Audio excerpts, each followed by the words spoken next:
So a wannan bidiyon za mu je mu nuna yadda ake amfani da number WhatsApp guda biyu akan normal WhatsApp kenan WhatsApp Messenger wanda za ka iya haɗa shi da number guda biyu. So kai tsaye abin da ya kamata ka yi shine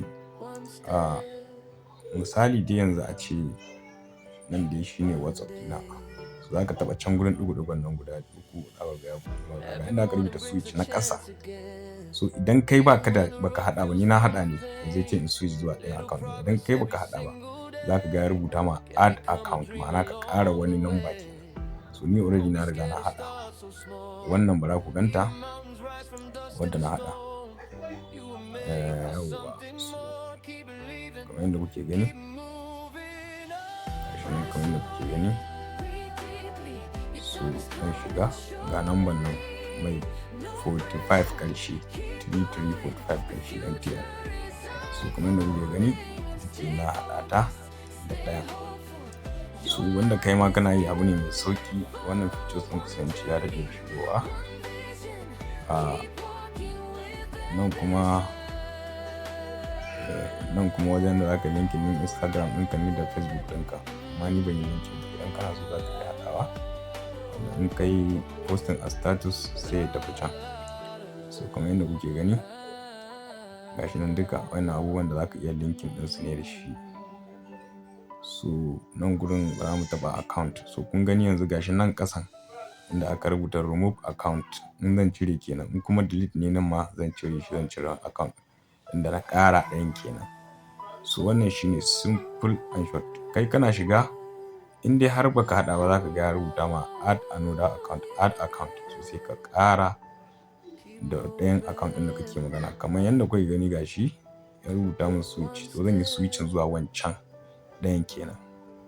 So ga ɗayan nan shi kuma kun gan shi ko, shi ma daban ne amma duka a WhatsApp guda ɗaya ne, wata ka WhatsApp Messenger ba WhatsApp Business ba, WhatsApp Messenger.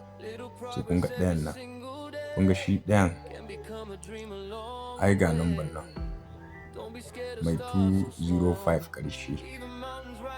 Yawwa mai 205 ƙarshe shi ne ɗayan, shi ma bara mu taɓa gan shi da kyau. Yau gashi nan shi kuma mai 205 ƙarshe. So wannan shine hanyar da zaka bi ka haɗa account ɗinka guda biyu. Kaga in kana da number uku za ka iya sa su, ɗaya a WhatsApp Business ɗaya guda biyu kuma a WhatsApp Messenger.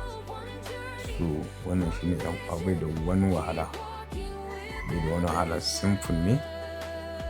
Sai a je a jarraba shi. So wannan shine.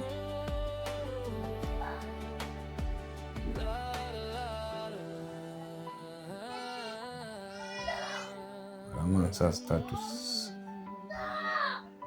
Yawwa wannan mun yi shi na tallata kasuwanci ne. Kun ga duk wannan muna amfani da AI ne muna producing din shi. Kun ga ai yanzu wannan yayi, yanzu wannan ko ad kai ai ka ga lafiya lau Hafsat Shehu. So turare ne. So kun ga wannan duka ana amfani da AI saboda tallata kasuwanci. Shi yasa muke ga ma 'yan uwa a rinka amfani da AI. Za ku ga muna amfani da AI daban-daban muna bidiyo. Ba muna yi wai don flexing bane ko ƙarya. A'a, muna yi ne kawai domin mutane su san cewa fa yanzu duniya ta ci gaba. Abubuwa yanzu suna da sauki. Abu ne wanda kai ma za ka iya, ba wai wani abu ne mai wahala. Da ne sai ka je gidan rediyo ka biya kuɗi a tallata ma, ko ka je gidan TV mintoci kaɗan.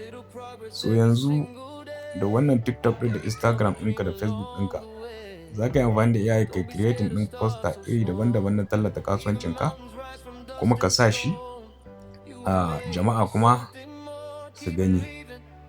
So ba ƙaramin ci gaba bane aka samu. Kawai 'yan uwa a rinka amfani da wannan ci gaban ta inda ya dace.